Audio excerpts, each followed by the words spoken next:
เทศนาธรรมวันเสาร์ที่ 8 กุมภาพันธ์ 2563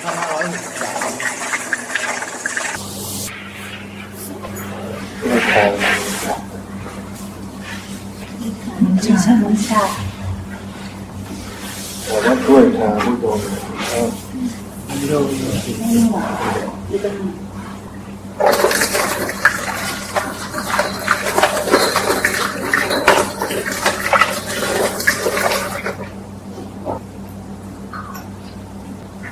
เลยหย่อนคมเลยนะ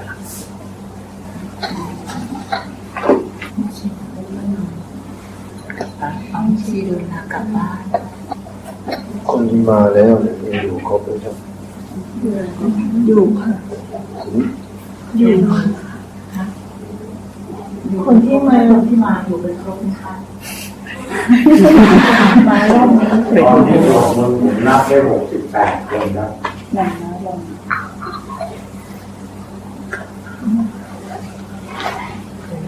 นับใหม่ยังอยู่ครบ1 2 3ค่ะ4 5 6 7 8 9 11 12 13 14 15 16 18 20ค่ะ21 22 23 24 25 26 27 28 33 36 37 38 39 40 41 42 43 44 45 46 47 48 49 50 51 52 53 54 55 56ขออนุญาตไปตามแม่ก่อนค่ะแต่เขานอนแล้วก็นอนตามกันวันนี้เป็นวันอะไรจ๊ะ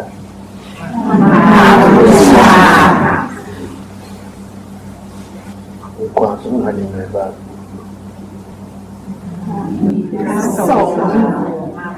นัดประชุมกันโดยไม่ได้นัดหมาย 1,250 ลูกเป็นพระอรหันต์ทุกพระองค์ที่พระพุทธเจ้าอุปสมบทให้และเป็นวันเพ็ญมาฆะเจ้ามาฆะโสนเลยทำสาเป็นวันพระธรรมพระปฏิโมกข์บนอะไร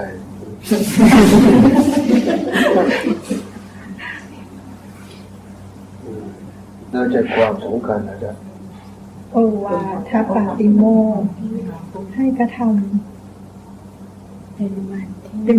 ให้กระทำความดีให้ถึงที่สุดอย่างแท้รู้ศาสนาจะให้ทำอะไรบ้างให้ละความชั่วทำใจให้บริสุทธิ์ให้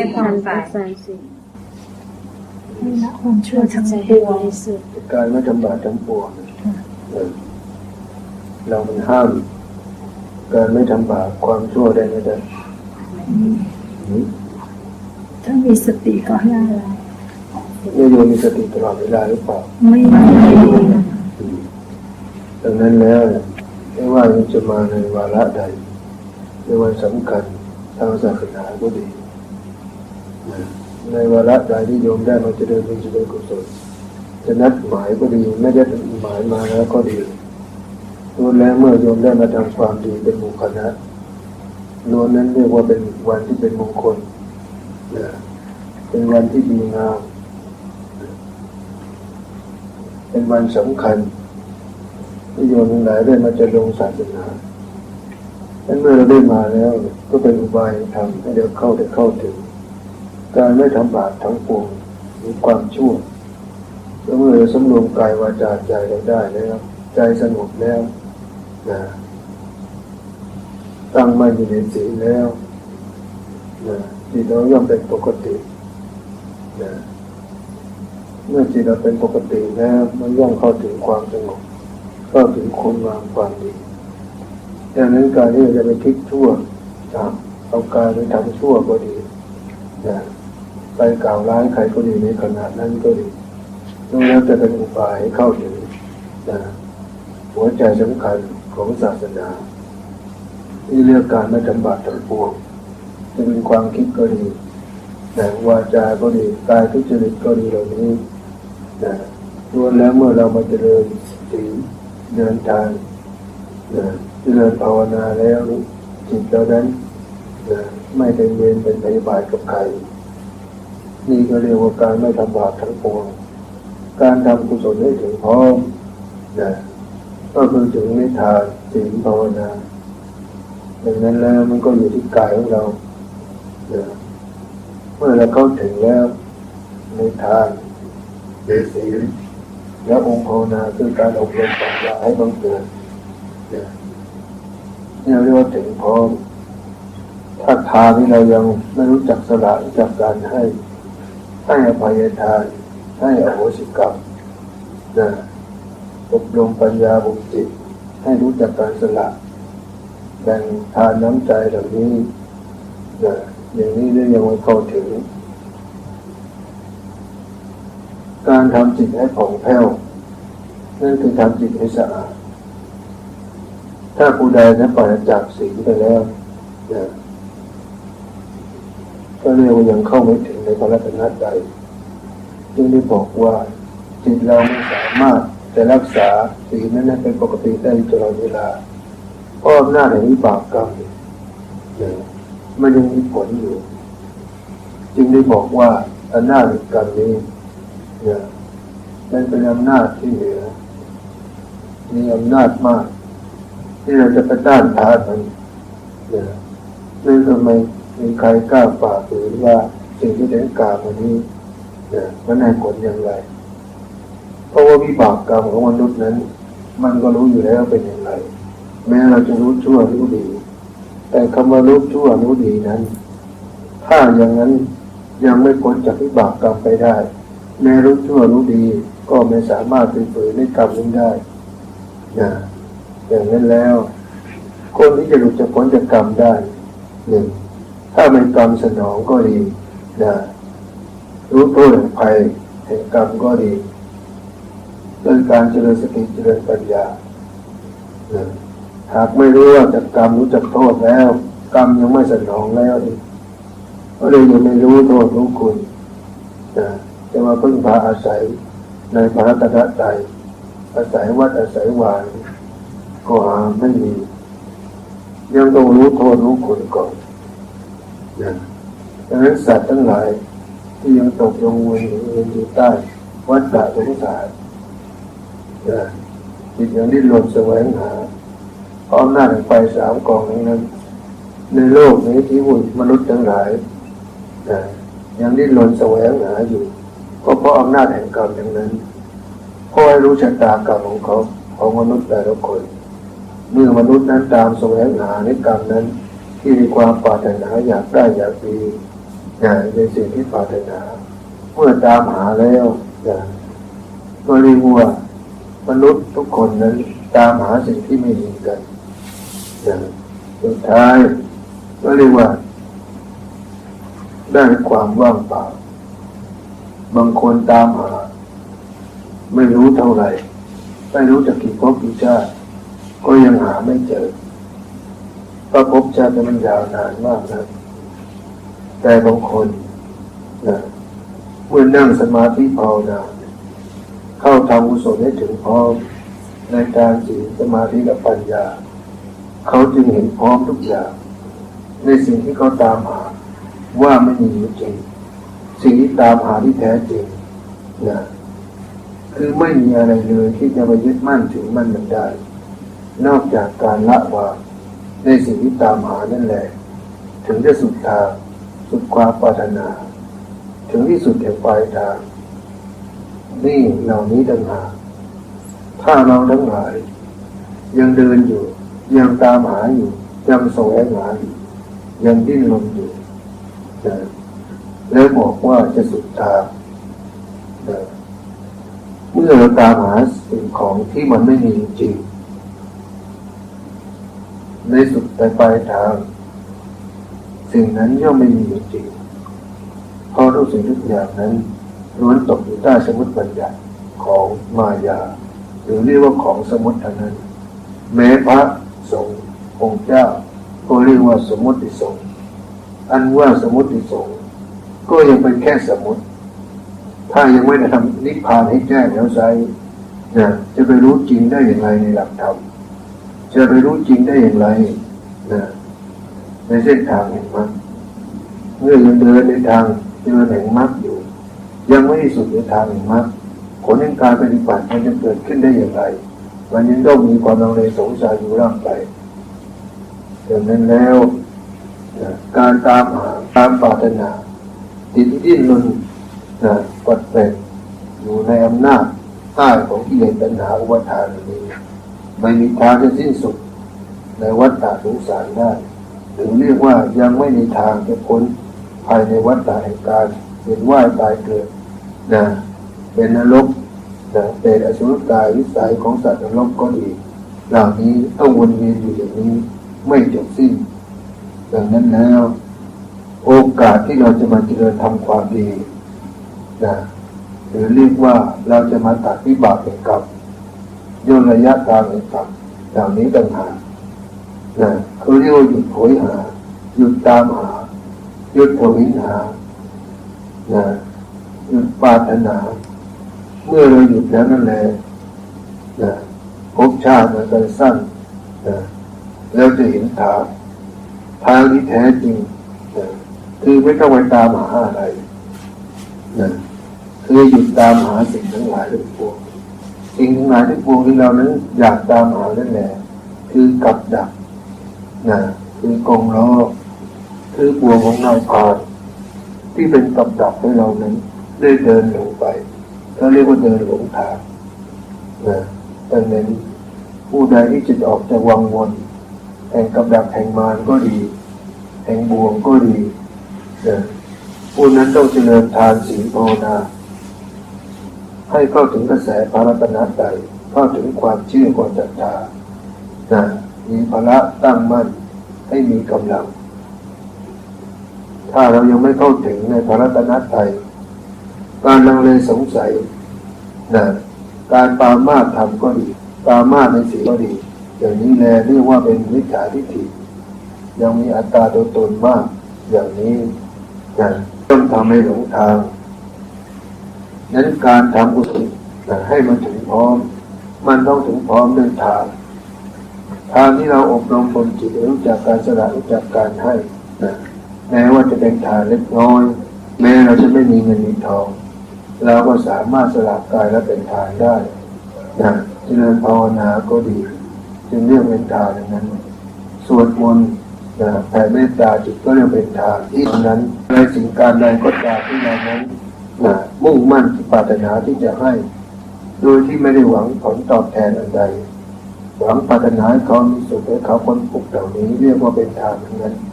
เป็นทางชั้นสูงเมื่อเรามีทานแล้วจิตจะเข้าถึงความสงบไม่มีเวรมีพยาบาทนั่นแหละเขาเรียกว่าเป็นความเป็นปกติของมนุษย์นั้นอยู่สูงกว่าสัตว์เดรัจฉานก็ได้รู้ว่าตรงนั้นแหละเป็นผู้ที่รู้ดีรู้ชั่วรู้อันไหนควรทำไม่ควรทำหรือว่ารู้บุญรู้บาปต่างจากสัตว์นรกเป็นนิสัยจึงไม่รู้ว่าบาปรู้คุณเป็นอย่างไรจึงเรียกว่าขาดจากมีโอตปะนั่นแหละดังนั้นการที่เรามาสำรวมกายวาจานี่แหละก็เรียกว่าสำรวมในปฏิโมกข์เรียกว่าทำศีลให้ถึงพร้อมเมื่อเราถึงพร้อมแล้วจิตเราจะย่อมน้อมเข้าไปถึงในรัตนตรัยกุศลนี่แหละที่จะนำพาให้เรานั้นหลุดพ้นจากบ่วงกรรมให้เข้าถึงตัวปัญญาถ้าเราไม่มีกุศลนั่นเองผลบุญในความสุขที่จะหนุนนำให้เรานั้นเข้าถึงธรรมนั้นย่อมมีอุปสรรคขวางน้ำมาบั่นทอนอยู่ตลอดเวลาดังนั้นการหมั่นทำกุศลนั้นให้มันถึงพร้อมอยู่บ่อยๆย่อมทำให้จิตเรามีกำลังที่จะฝ่าฟันต่อต้านแรงกรรมหรือบ่วงกรรมในอดีตที่เราทำมาแล้วมันมีอำนาจมากเมื่อมันมีอำนาจมากนั่นแหละมันก็จะติดเป็นนิสัยเป็นสันดานมันก็จะคอยโกรธขึ้นมาอยู่ตลอดเวลานั่นเขาเรียกว่าสันดานถ้าเราไม่แก้ไม่ไข ไม่อาศัยอำนาจแห่งศีลไปชำระล้างนะมันก็จะมีอำนาจมากมันก็จะสกปรกมากนั่นเองอย่างนั้นแล้วนะการชำระจิตใจการเอาชนะตนการขัดเกลาจิตใจของตนเองนี่แหละเป็นการเอาชนะที่ยิ่งใหญ่และประเสริฐที่สุดเพราะเมื่อการเราเอาชนะใจตนได้ประหารกิเลสได้แล้วอย่างนี้นะก็ชื่อว่าเรานั้นนะเป็นผู้ที่ชนะนะทุกคนในโลกนี้เพราะการชนะใจตนได้นั่นแหละนะเรียกว่าเป็นผู้ไม่สร้างเวรสร้างภัยบาปแต่ถ้าเราชนะคนอื่นได้นะก็เรียกว่าเรานั้นได้สร้างเวรสร้างภัยบาปถึงการจะชนะตนชนะใจตัวเองนี้ถือว่าประเสริฐที่สุดนะดังนั้นการที่เราจะตามหาสิ่งการใดก็ตามจึงได้บอกว่าเมื่อเรามีโอกาสได้พักจิตเจริญภาวนาก็ดีนะเจริญในทานสี่ภาวนานี้นะเพื่ออบรมบ่มจิตนั้นให้เข้าถึงความสงบนะความสงบคืออะไรให้เข้าถึงความว่างของจิตความว่างของจิตคืออะไรจิตที่มีในความว่างคือจิตนั้นไม่ไปปรุงแต่งฟุ้งซ่านรำคาญใจหรือไม่ส่งจิตออกไปภายนอกนั่นแหละเรียกว่าจิตที่สงบแล้วอย่างนี้นะจึงเรียกว่าเป็นสิ่งที่ทำได้ยากเพราะแม้ว่าขณะจิตเดียวนะที่จิตจะสงบได้เนี่ยมันก็หาได้ยากนะดังนั้นการทำจิตให้สงบให้สว่างนี่แหละเรียกว่าเป็นการขจัดขัดเกลาดูจิตดูใจที่มันสงบโสมมด้วยอำนาจไฟราคะโทสะโมหะที่มันหน่อหุ้มหนาทำให้เรามีอัตตาตัวตนหลงตนยึดถือตนว่านี่ตัวโกของกูอย่างนี้จึงเป็นอุปทานในขันธ์เมื่อเป็นอย่างนี้แต่แล้วใจจึงไม่รู้ว่ารูปและนามนั้นมาอย่างไรดังนั้นจากวันนี้เราจะมาเจริญกรรมฐานเพื่อให้เข้าถึงรูปและนามให้เข้าถึงจิตวิญญาณเราขอโยมทั้งหลายน้อมนำกายวาจาการที่ตั้งมั่นนี้ที่กุศลอย่างนี้จะเป็นวาระโอกาสในขณะนี้เป็นมงคลเลิศงามยามดีในวันมาฆบูชาเราจะถือการประพฤติปฏิบัติบูชานี้แต่ว่าแด่พระรัตนตรัยกับพระพุทธธรรมพระสงฆ์เป็นการบูชาที่สูงที่สุดไม่มีค่าอันใดที่จะเทียบเท่ากว่าการประพฤติปฏิบัติบูชาขอน้อมกายสังขารที่มีลมหายใจแห่งบิดามารดาปู่ย่าตายายทวดบรรพบุรุษหญิงชายบรรพชนทั้งหลายที่ให้กายสังขารลมหายใจเลือดเนื้อจะมีโอกาสได้มาประพฤติปฏิบัติอุทิศกายสังขารที่ได้สละเวลาในวันนี้ในสำเร็จทางโลกขอน้อมจิตและกายสังขารนี้เข้าถึงความสงบเข้าถึงพรหมจรรย์ก็เข้าถึงทานเข้าถึงศีลก็เรียกว่ากำหนดรู้ที่ลมการรู้ลมถึงลมและวางลมทิ้งลมนี้เราไปรู้ที่ไหนก็ลมหายใจร่างกายนี้เราแยกกันไม่ออกเมื่อเรารู้ลมแล้วเราต้องกำหนดกายเพราะลมและกายนี้มันอาศัยกันอยู่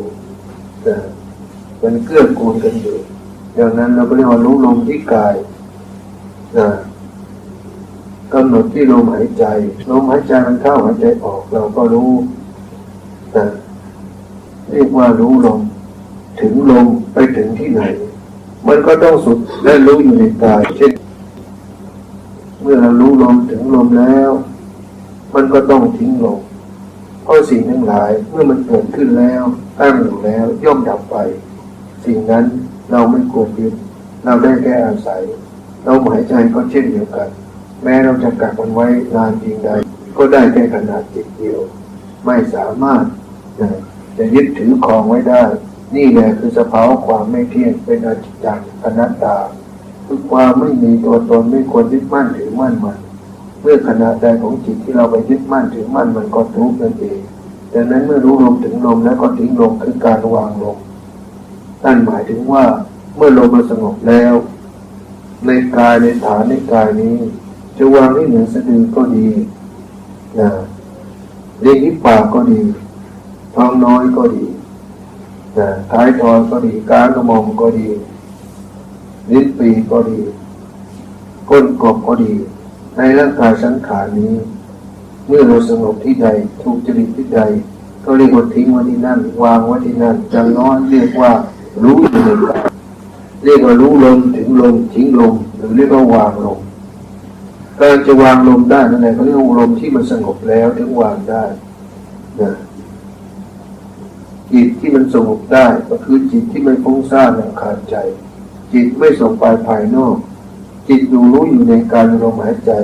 จิตรู้อยู่ในองค์ภาวนากำกับอยู่นี้นะจึงเรียกว่าในขณะที่เรารู้ลมเข้านี่แหละแสดงว่าจิตเราเห็นลมเราเป็นผู้กำหนดย่อมรู้ลมมันผ่านลมอยู่ที่ไหนอยู่ในกายเรียกว่าจิตเห็นกายลมที่เคลื่อนไหวนี้จิตก็รู้นะแสดงว่าจิตที่รู้นี้เขาเรียกว่านามหรือเรียกว่าธรรมรูปหรือกายนี้คือกายหยาบที่เป็นตัวอาศัยเหล่านั้นนะได้ฝึกจิตแต่จิตนี้ได้มาอาศัยว่าครอบครองที่จะประพฤติปฏิบัติแสดงว่ากายนะที่เราได้อาศัยอยู่นี้นะจึงมีคุณมีประโยชน์อย่างมากต้องควรนะใช้โอกาสที่เรามีลมหายใจนี้อาศัยกายนี้ให้เป็นประโยชน์ต่อจิตวิญญาณเราให้มากจึงเรียกว่ารูปก็คือกายเหล่านี้นามคือจิตตัวรู้อันตัวรู้คือความรู้สึกอยู่ในกายรู้สึกลมรู้สึกวิตกกับลมถ้าลมมันขัดเราก็เดินลมใหม่ล้างลมเสียออกจากปอดเมื่อเรารู้สึกสบายแล้วให้เรามีองค์ภาวนากำกับอยู่ไปในองค์ภาวนานี้มันกำชับน่าจะมีกำลังหายใจจากกายสังขารเมื่อนั้นแลเมื่อจิตเราสงบได้กายมันจะระงับกายระงับเป็นยังไงกายมันจะสงบนั้นเรียกว่าความคิดก็ดีความฟุ้งซ่านรำคาญใจก็ดีถ้าจิตยังมีความกระเพื่อมอยู่อย่างนี้ยังเรียกว่าจิตยังไม่ถึงความสงบยังไม่ถึงสมาธิเป็นแค่คณิกะสมาธิมันกำลังเฉียดฉาดหรือมันยังไม่ตั้งมั่นสิ่งการใดที่ยังไม่ตั้งมั่นนั่นแหละคือเหมือนอุปมาเหมือนว่าต้นไม้ต้นกล้าต้นอ่อนมันต้องอาศัยการมีหลักไม้ไปปักช่วยพยุงมันไว้นั่นเองนั้นองค์ภาวนานี่แหละจึงจะเป็นตัวหลักเป็นตัวพยุงให้จิตเราตั้งมั่นแข็งแรงหรือเรียกว่าฌานเติบโตดังนั้นการเพ่งอารมณ์ใดอารมณ์หนึ่งมันอาจจะมีอารมณ์เข้ามาสอดแทรกวักแวกเป็นธรรมดานั้นเราก็ดึงกลับมารู้อยู่ในกายมันสงบที่ใดเมื่อเรานั้นกำหนดรู้ได้เราก็ภาวนากำกับลงไปอยู่อย่างนี้เมื่อจิตเราสงบระงับแล้วก็ลองดูสิว่ารูปมันเป็นยังไงนามมันเป็นยังไงรูปที่แท้จริงอาศัยอะไรเกิดขึ้นมาทุกอย่างคำว่าที่เกิดขึ้นมาแล้วล้วนมีแต่เหตุและปัจจัยรับผลที่มันเกิดขึ้นมานั้นคือหมายถึงว่ารูปหรือกายอันนี้ประกอบขึ้นมาด้วยธาตุดินน้ำไฟลมนี้ประชุมธาตุกันแล้วเรียกตัวให้เกิดกายสังขารและจิตวิญญาณได้มีอาศัยเข้ามาอาศัยอยู่จิตแท้จริงแล้วมันก็ไม่ใช่ตัวมันเองมันก็เป็นสภาวะตัวรู้ตัวธรรมอย่างหนึ่งก็เรียกว่าจิตก็ไม่ควรยึดมั่นถือมั่นเช่นเดียวกันอย่างนั้นแล้วถึงได้บอกว่าเมื่อเรารู้อะไรแล้วเราก็ต้องวางรู้นั้นเพราะสิ่งทั้งหลายทั้งปวงแม้ขนาดจิตอย่างที่เราเข้าไปยึดนั่นมันก็ทำให้เกิดอัตตาเกิดอัตตาภาพ เกิดอุปทานเรียกการเกิดตัวยึดขึ้นมาดังนั้นเมื่อสิ่งใดสิ่งหนึ่งเรารู้แล้วก็เราก็ต้องวางนั่นแหละเราก็ต้องรู้นะเหมือนเรารู้ลมถึงลมเราก็ต้องทิ้งลมแล้วก็ต้องวางแม้ความสงบก็ดีนะดังนั้นสมาธิเมื่อเราเกิดแล้วเมื่อเราไปยึดในความสงบในสมาธิเมื่อความสมาธิเมื่อเรานั่งไปมันไม่เกิดความสงบเพราะว่ามันไม่เที่ยงเมื่อเราไปยึดแล้วจิตสภาวะจิตมันก็จะฟุ้งซ่านรำคาญใจดังนั้นเมื่อจิตมันสงบก็รู้ว่าจิตสงบนะเมื่อจิตมันคิดมันฟุ้งซ่านก็รู้แล้วกำหนดที่ลมหายใจเจริญอานาปานสติใหม่ทำอย่างนี้ไงเรียกว่าวิตกวิจารนะอยู่บ่อยๆให้มันคล่องก็เรียกว่าเจริญปฐมฌานนะฝึกวิตกวิจารอยู่บ่อยๆวิตกที่ลมหายใจวิตกที่กายนี้แล้วพิจารณาอารมณ์ที่เกิดขึ้นจึงเรียกว่านะจิตเหล่านั้นไม่สงบก็รู้จิตที่สงบแล้วก็รู้นะอย่างนี้จิตฟุ้งซ่านก็รู้การรู้ตัวนี้แหละคือเรียกว่าตัวระลึกได้ตัวสติเมื่อตัวสติเราระลึกได้มากขึ้นนั่นแหละมันจะแปลเป็นปัญญาให้เกิดขึ้นมาถ้าสติเรายังอ่อนอยู่การจะไปพิจารณาอะไรแล้วนั้นเราก็ยังไม่ถึงในปัญญายังไม่ถึงมหาสติปัฏฐานนั่นคือเราต้องมีอยู่ในกายนะเวทนาจิตธรรมเรียกว่าสติปัฏฐานสี่กายรู้อยู่ในกายเวทนาความรู้สึกนึกคิดก็ดีจิตก็รู้ตัวรู้ในจิตก็รู้ธรรมสภาวะที่เกิดขึ้นที่มาภาษามากระทบจิตที่มากระทบกายก็ดีล้วนเหล่านี้ให้เรากำหนดรู้นะเมื่อเรารู้อยู่บ่อยๆนั่นแหละเมื่อสติเราตั้งมั่นแล้วนะจิตมันจะสงบของมันเองอย่างนั้นแล้วนะการจะไปบังคับจิตให้มันสงบก็ดีนะบังคับกายมันระงับก็ดีเหล่านี้เป็นการฝืนจิตโดยธรรมชาตินะการที่ความอยากได้ความสงบก็ดีนี้นะมันจะไม่ได้ตามที่เราต้องการดังนั้นเราต้องตัดความกังวลสิ่งเหล่านี้ออกไปเสียก่อนนะโดยที่ไม่ได้หวังว่าเรานั่งแล้วจะให้เกิดความสงบแต่นั่งแล้วเพื่อรู้เท่าทันในสิ่งที่เกิดขึ้นเมื่อเราเท่าทันก็ดีนะในความไม่สงบในความคิดก็ดีเหล่านี้ไอ้ความเท่าทันหรือตัวรู้นี่แหละความคิดก็ดีมันก็จะดับมันก็จะหายได้เองความฟุ้งซ่านรำคาญใจนะมันก็จะดับจะหายได้เองเมื่อเรารู้เท่าทันมันเมื่อรู้มากๆแล้วก็หยิบยกมาพิจารณาว่า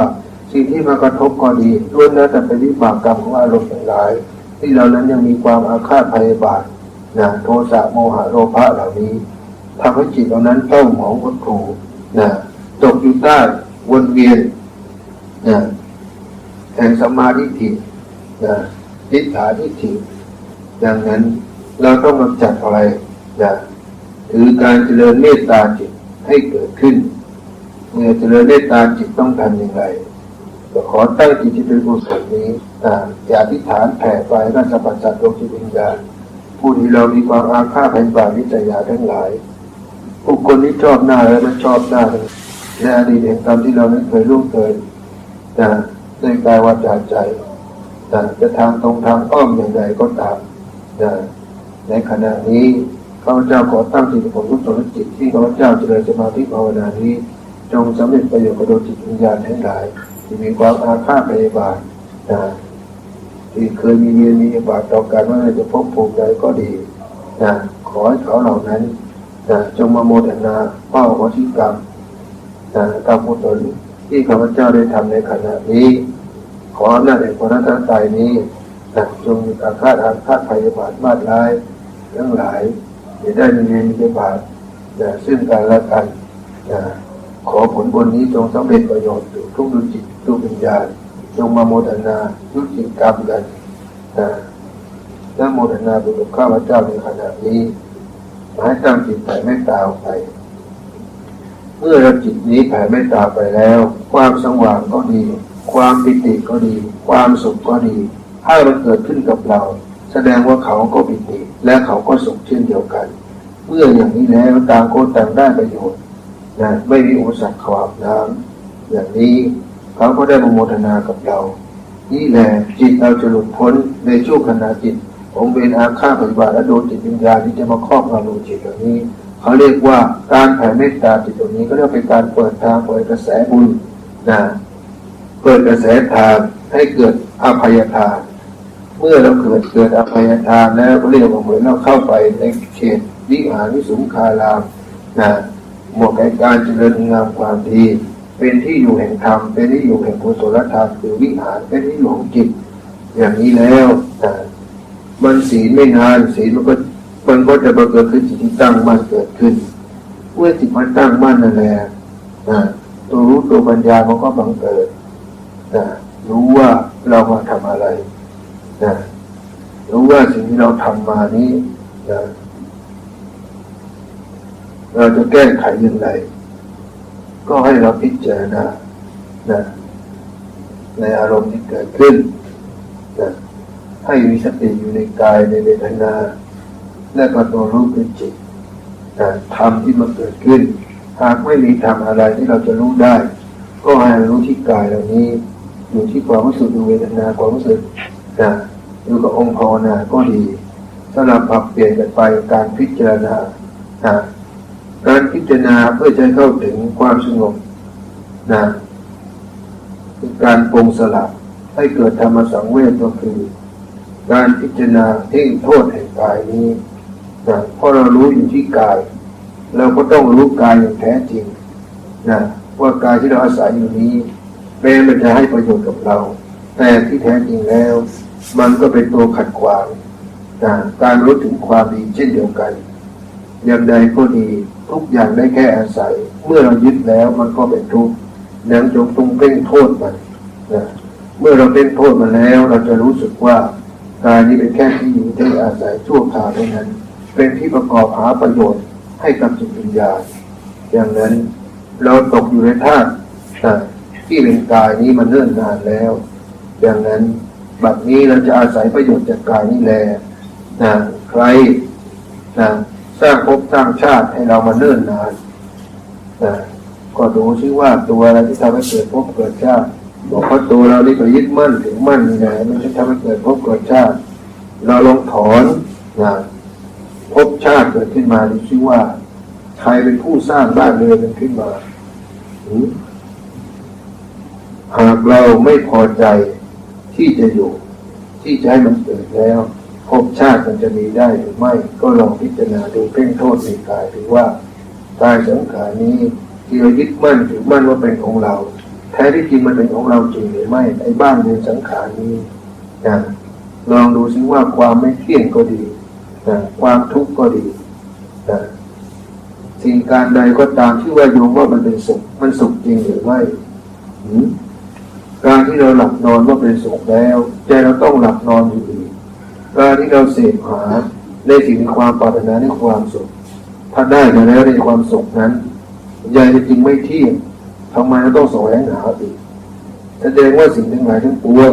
ที่ได้เกิดขึ้นมาแล้วจะเป็นสุขก็ดีไม่สุขไม่ทุกข์ก็ดีเหล่านี้นะล้วนแต่ตัวเป็นทุกข์ทั้งนั้นเมื่อเอาจิตเข้าไปยึดมั่นข้องเกี่ยวในขณะใดขณะหนึ่งก็ดี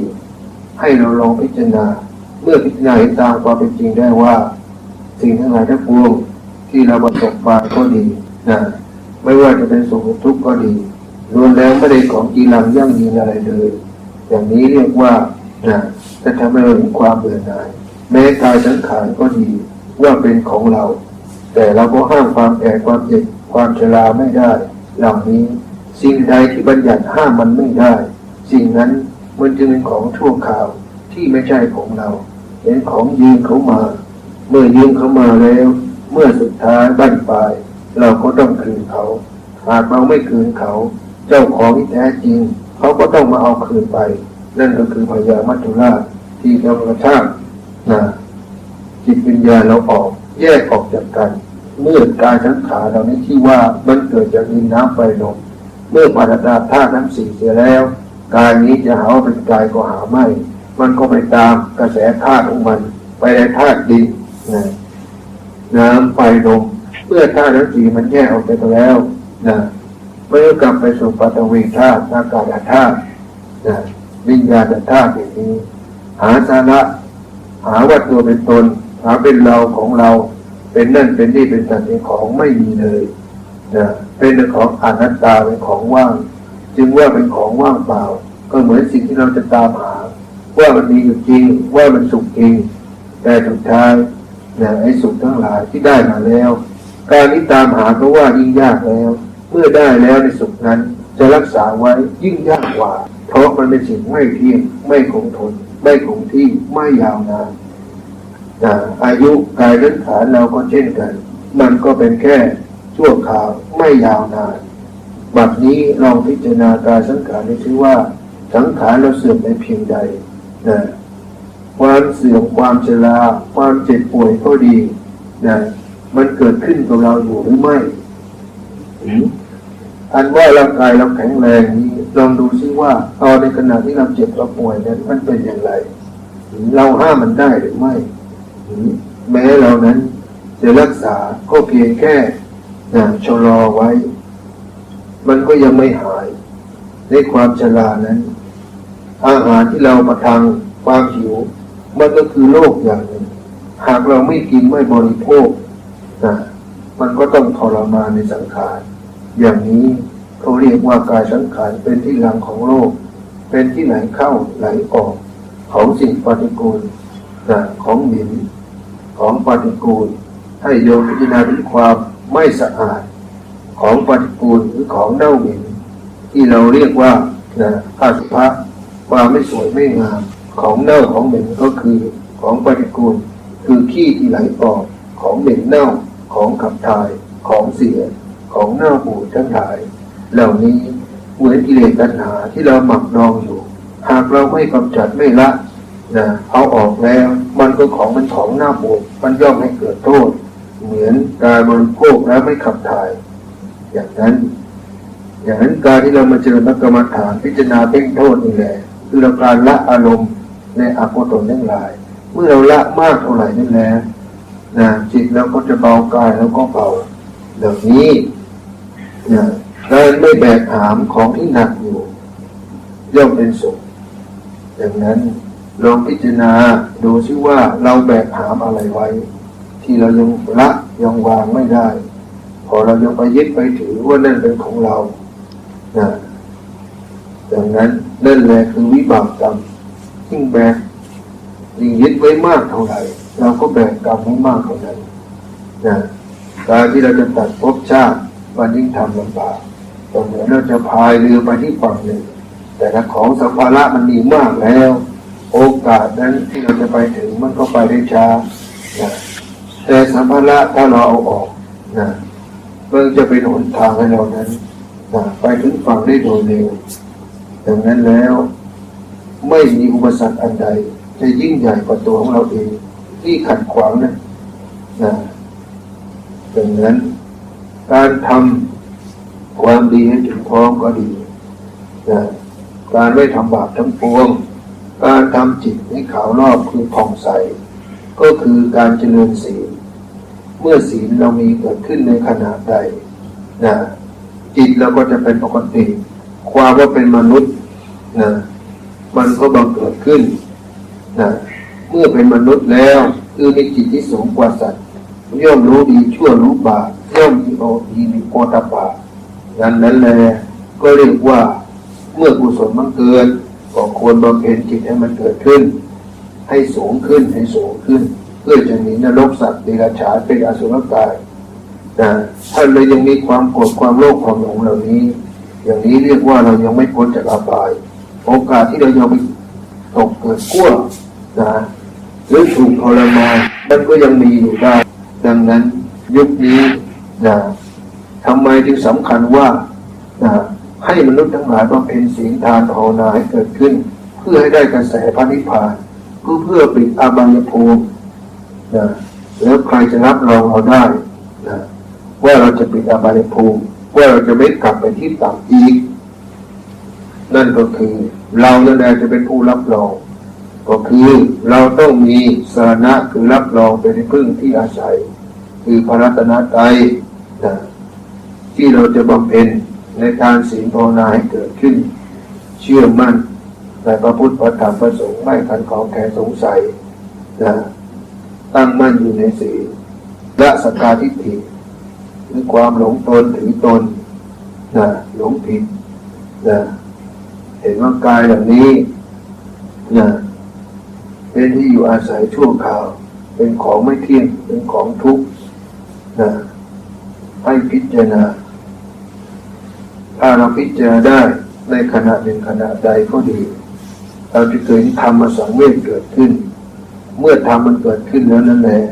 เขาเรียกว่าตัวญาณทัศนะมันก็บังเกิดนิพพิทายานมันก็บังเกิดเห็นว่าอย่างไรญาณที่เห็นว่าเห็นความเบื่อหน่ายเห็นธรรมสังเวชเห็นทางสละเมื่อจิตเห็นความเบื่อหน่ายย่อมคลายจากความกำหนัดเมื่อเราคลายจากความกำหนัดแล้วย่อมคลายจากความยินดีความพอใจนั่นก็คือการละอารมณ์นั่นเองอารมณ์ที่เราไปยึดติดถือมั่นอยู่นั่นแหละจึงเรียกว่าทำให้เกิดภพเกิดชาติเกิดวิบากกรรมเกิดทุกข์เพราะไม่มีใครเลยที่ทำเกิดขึ้นมาเป็นเพราะเราทั้งนั้นที่เราทำขึ้นมาที่เราเกิดที่เราทุกข์อยู่อย่างนี้ที่มีวิบากกรรมอันนี้ที่มีกรรมตามติดไม่มีใครเลยเป็นผู้กระทำไม่ใช่เทพเทวดาฟ้าดินแต่เป็นตัวเราทั้งนั้นที่เรากระทำขึ้นมาดังนั้นเราจะหลุดพ้นจากกรรมเราก็ต้องกำหนดกรรมขึ้นมาใหม่อดีตแห่งกรรมที่เราทำไปแล้วเราไม่สามารถไปแก้ไขแต่อดีตแห่งกรรมที่มันเกิดขึ้นมานั่นแหละคือบทเรียนที่มันจะสอนคอยเตือนสติเราว่าถ้าเรายังกลับไปเป็นเหมือนเดิมอีกทุกนั้นก็ไม่จบสิ้นดังนั้นแหละถ้าเรากำหนดกรรมขึ้นมาใหม่เป็นกรรมดีนะแล้วมีอำนาจมากนะกรรมดีนั่นแหละมันจะมาดุงกรรมในอดีตนะไม่ให้เกิดวิบากกรรมเกิดขึ้นเมื่อเราทำกรรมดีและกรรมดีสนองย่อมทำให้เรามีกำลังใจเมื่อเราประพฤติปฏิบัติในพรหมจรรยทานศีลภาวนาแล้วมันเกิดมรรคแล้วมันทำให้เห็นผลเราก็ทำให้เกิดกำลังใจกำลังใจเหล่านี้เรียกว่าบารมีบารมีเรามีเต็มแล้วนั่นแหละเราจะเชื่อมั่นศรัทธาในพระรัตนตรัยไม่คลอนแคลนสงสัยอย่างนี้แหละนี่อย่างนี้เขาจึงบอกว่าเราจะรับรองตัวเราได้ว่าเราจะไม่ตกไปในอายภูมิที่ชั่วอีกคือเราจะไม่ทำชั่วทางกายวาจาใจอีกเหล่านี้เมื่อมันจะเกิดขึ้นเราก็จะมีหิริโตปะมีสติเท่าทันดึงจิตเข้ามาอยู่ในกุศลก็คืออยู่ในองค์ภาวนาก็ดีอยู่ในการเจริญเมตตาก็ดีเหล่านี้นะคนที่มีจิตกระแสพระนิพพานหรือกระแสพระโสดาบันแม้จะมีจิตอาฆาตพยาบาทแต่เมื่อถึงเขาก็จะมีการจิตที่เป็นเมตตาคืออภัยทานได้ไม่ถูกอาฆาตพยาบาทมากร้ายดังนั้นนะทุกครั้งเมื่อโยมได้มาเจริญในการศีลภาวนาให้โยมชำระร่างกายจิตใจหรืออารมณ์ที่ไม่ดีที่เป็นอกุศลเสียก่อนนั่นแหละถึงจะเข้าถึงศีลถ้าเราไม่ได้ละอกุศลนะเพื่อเข้าถึงศีลแล้วแม้เราจะเจริญภาวนาจิตไปนะถึงแม้จิตจะสงบแต่มันก็ไม่ตั้งมั่นได้นานเพราะว่าอารมณ์แห่งอกุศลมันก็จะเข้ามาอีกแต่การที่เรานั้นเมื่อภาวนาจิตอบรมบ่มจิตแล้วนะมีเมตตาแต่เมตตาโหติกรรมขอเข้ามากรรมให้อภัยทานเกิดขึ้นนั่นแหละจิตมันจะเข้าถึงสิ่งที่ความเป็นปกติถึงความเป็นมนุษย์จะได้รู้ชั่วรู้ดีที่ผิดจากตามสัตว์ปฏิกัจฉาที่ไม่รู้บาปรู้คุณแต่เมื่อเป็นมนุษย์แล้วผู้ที่มีจิตที่สูงกว่าสัตว์ปฏิกัจฉาเป็นวิสัยอย่างนี้จึงเรียกว่าเป็นผู้ที่รู้บาปรู้คุณรู้ว่าสิ่งไหนควรสิ่งไหนไม่ควรนั่นแหละควรจะละจับยั้งได้นั่นแหละเขาเรียกมีโอตปะเขาเรียกจิตนั้นเป็นเทวดาเมื่อจิตนั้นเป็นเทวดาแล้วนั่นแหละเทวดานี้ก็เป็นสัมมาทิฏฐิดังนั้นแล้วเมื่อเราอบรมจิตไปมากๆเข้ามันก็จะเลื่อนเป็นจิตแล้วเป็นกายเป็นเทพเป็นพรหมเข้าไปสู่พรหมมีเมตตามุทิตากรุณามีอุเบกขาอย่างนี้ถ้าเรายังไม่มีเมตตามุทิตากรุณาอุเบกขาจิตใจย่อมร้อนรนอยู่ตลอดเวลาดังนั้นเราฝึกจิตเราไปเราจะรู้ ว่าจิตเรานั้นเป็นเทพเป็นเทวดาเป็นพรหมแล้วหรือยังเป็นมนุษย์สัตว์เดรัจฉานอยู่นั่งไปภาวนาไปจิตใจมันร้อนปนอยากจะมีความอาฆาตอยากเกลียดชังแบบนี้แน่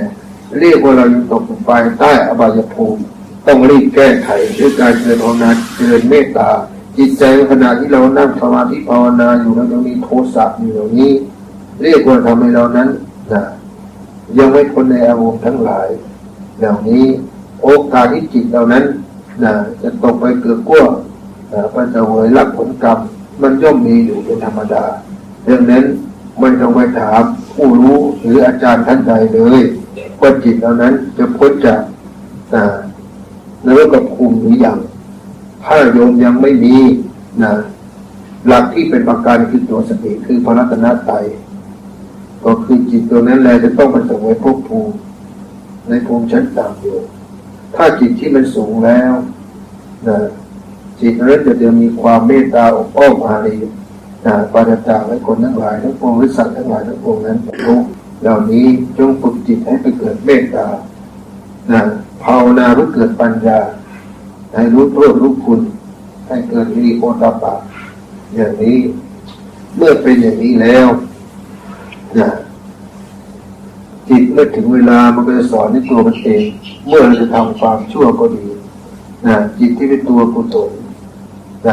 มันก็จะคอยตักเตือนคอยบอกคอยสอนอบรมบนจิตไปในตัวเขาเรียกว่าจิตเมื่อถึงขั้นนั้นแล้วก็เรียกว่าจะเกิดสมาธิเกิดฌานเกิดญาณอยู่ในตัวมันจะคอยสอนคอยบอกคอยพิจารณามันอยู่ในตัวแม้เราไม่นั่งหลับตาก็ดีก็เรียกว่าสมาธิเกิดฌานเกิดวิปัสสนาญาณมันเกิดมันก็จะรู้เห็นตามความเป็นจริงของมันเองได้เมื่อเราอบรมมันจิตอยู่ตลอดอยู่บ่อยๆเองนั้นถ้าเราหมั่นเพียรทำอยู่บ่อยๆมันจะเกิดความเป็นจริงความจริงนี่คือการทำให้เกิดฌานจะนอนก็ดีนั่งก็ดีหรือในอริยบทใดก็ดีมันก็เป็นฌานอยู่ตลอดเวลาเพราะจิตเราจะไม่ห่างเหินจากฌานคือจิตจะไม่ห่างเหินจากลมหายใจห่างเหินจากกายหรือห่างเหินจากการภาวนาถ้าทำได้อยู่อย่างนี้แหละเมื่อดับจิตเข้าไปในกายสังขารแตกสลายในธาตุทั้งสี่ก็ดี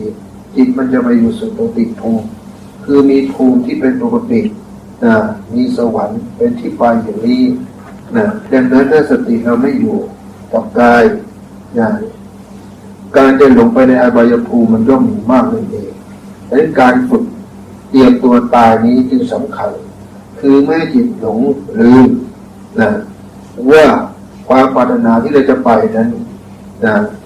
ที่เราต้องไปนั้นโดยไม่ต้องกลับมาเกิดมันมีจริงหรือไม่ในที่ผ่านนั่นเองดังนั้นเราต้องละแยกรูปเตรียมแยกรูปเพื่อที่จะเอานามเหล่านี้จิตวิญญาณเหล่านี้กับฐานที่มั่นเดิมหรือจิตที่เดิมของเราจิตที่เกิดจากกิเลสตัณหาวัฏฏานร้อยลัดดังที่ว่ามันร้อยลัดอย่างนี้อะไรมันดึงลาไว้ลองพิจารณาละอารมณ์เสียแม้เรายังละไม่ได้จริง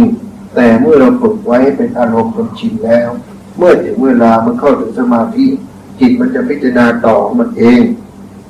ถ้าเราไม่เคยทำเลยสิ่งที่เราจะลึกได้มันย่อมไม่ต้องเกิดขึ้นได้ดังนั้นการฝึกจิตนี้มันจึงของบังคับไม่ได้ซึ่งโดยของเรียกว่าเป็นปัจจตังบุคคลที่จะฝึกจิตได้บุคคลนั้นต้องมีบุญเก่าบารมีสะสมมาแล้วในชาติบางก่อนจึงจะให้ผลในชาติในบัดนี้ในปัจจุบันนี้ดังนั้นเมื่อเรามีบุญบารมีที่ทำมาแล้วนั่นแหละควรอยากจะสานต่อในบุญบารมีนี้เพื่อเดินเส้นทางแห่งมรรคนี้ให้มันแจ้งเพื่อจะได้รับผลนั่นก็คือได้ลิ้มรสในธรรมในที่เราประพฤติปฏิบัติว่ามันมีจริงหรือไม่ในทางออกแห่งทุกข์ในทางเดินแห่งมรรคนี้สิ้นสุดแห่งปลายทางนั้นมีจริงหรือไม่คนที่จะให้คำตอบดีที่สุดก็คือตัวของเราเองเพราะเรามีความศรัทธามีความจริงใจตั้งมั่นในพระรัตนตรัยแค่ไหนดังนั้นการที่เรามีโอกาสได้มาขึ้นปฏิบัติได้มารวมตัวกันนี้จึงมีกำลังก็เอากำลังจิตของผู้อื่นนั่นแหละมาเป็นกำลังใจเมื่อเรามีกำลังใจแล้ว ก็มีความภาคเพียรอุตสาหะมีสมาธิมีสติและมีปัญญาเพื่อเข้าถึงความศรัทธาให้ความเชื่ออย่างนี้เมื่อมีกำลังทั้งห้าบริบูรณ์ได้สติมันก็บริบูรณ์ศีลมันก็บริบูรณ์ปัญญามันก็บริบูรณ์ถ้ามันทุกอย่างมันบริบูรณ์หมดคำที่มันถูกปกปิดไว้มันจะเห็นแจ้งของมันเองด้วยจิตของตัวเราเองด้วยการลงมือปฏิบัติจะย่อมสิ้นสงสัยทุกอย่างดังนั้นขอให้โยมจงมีศรัทธาพระไตรปิฎกทั้งหลายเราจะรู้แจ้งเห็นจริงได้ต่อเมื่อเรานั้นลงมือปฏิบัติแล้วคนที่ยังไม่ลงมือปฏิบัติแม้จะรู้ในพระไตรปิฎกเย็นจบแม้ทุกคัมภีร์ก็ยังไม่รู้ซึ้งแท้จริงก็ยังไม่พ้นอบายภูมิไปได้ดังนั้นขอให้เรานั้นมีกำลังศรัทธามีเวลาเราพึ่งปฏิบัติไปตามกำลังศรัทธาของเรา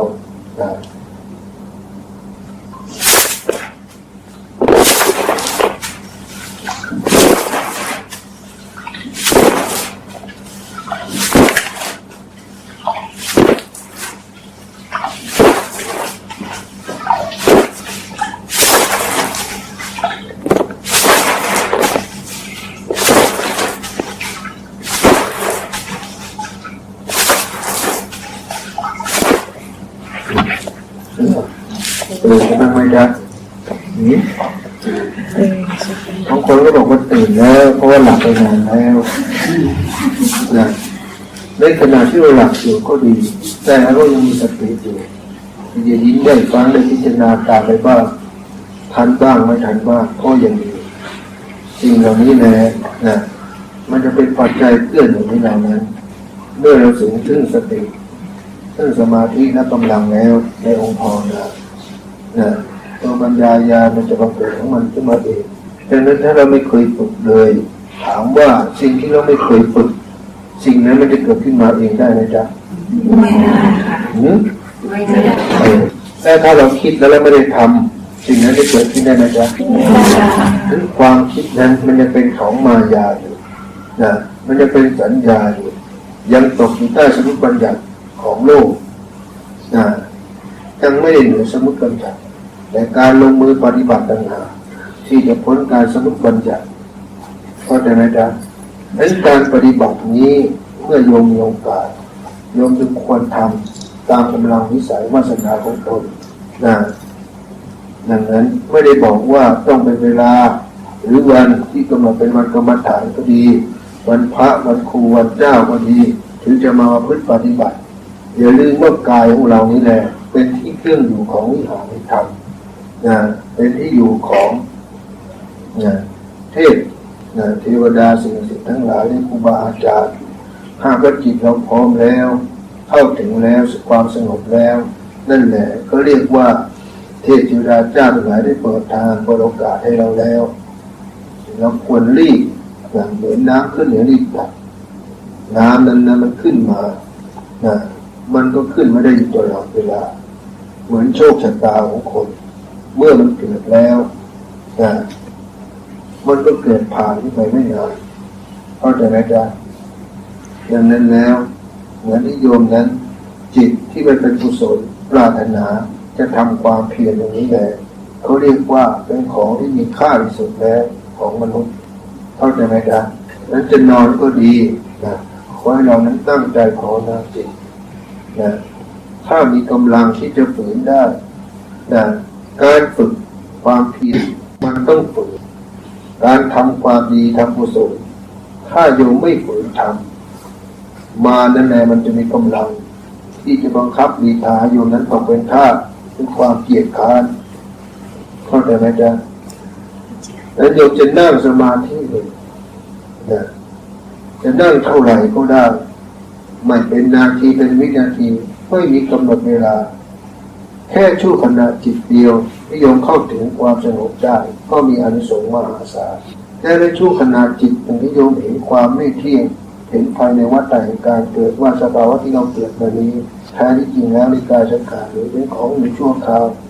เป็นของไม่นานมันต้องแตกสลายผุพังไปอย่างนี้เรียกว่าเห็นภายในวัฏฏะ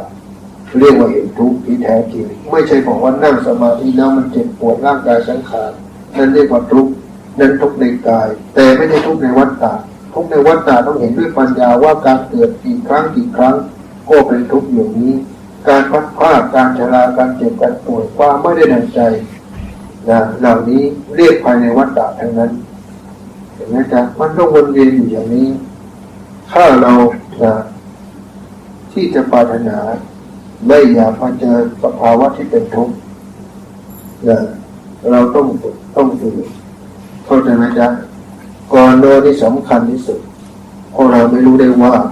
วันพรุ่งนี้เราจะได้ตื่นหรือไม่แม้ว่าโยมบอกว่าฉันนั้นทำบุญมาดีอย่าลืมว่าบุญอะไรแรงหรือเหนือกว่าบุญแรงบุญนั่นก็คือแรงกรรมเข้าใจไหมครับเพราะเราไม่รู้เลยว่าในกรรมในอดีตเราทำมาถึงใดทำมาแบบใดมันจะมาให้ผลตอนไหนเข้าใจไหมครับก็ตอนไหนเล่าที่ว่าจิตเท่านั้นขาดสติแล้วนั่นแหละมันเป็นการเปิดช่องให้ภัยให้มารมา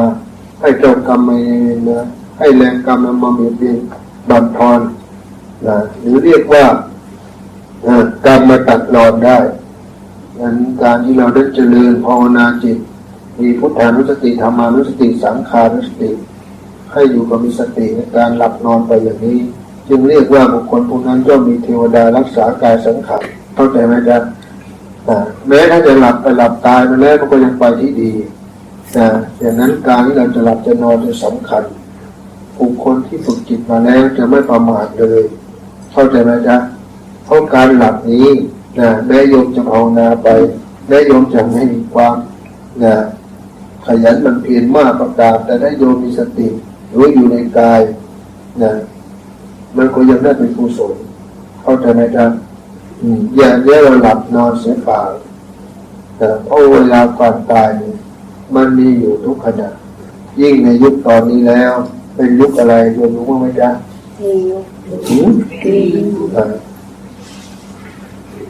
ถ้าว่ากี่ยุคนั้นหมายถึงว่ายุคที่เป็นยุคที่ศีลและธรรมนั้นมันเสื่อมเมื่อศีลธรรมมันเสื่อมนั้นกำแพงศีลธรรมมันเสื่อมย่อมเปิดช่องว่างให้สัตว์นรกนั้นผุดกันมาเกิดขึ้นมากมายนั่นหมายถึงว่ามนุษย์จะฆ่าลบลาฆ่าฟันกันเข้าใจไหมจ๊ะเมื่อศีลและธรรมมันเสื่อมลงทุกอย่างก็เสื่อมไปหมด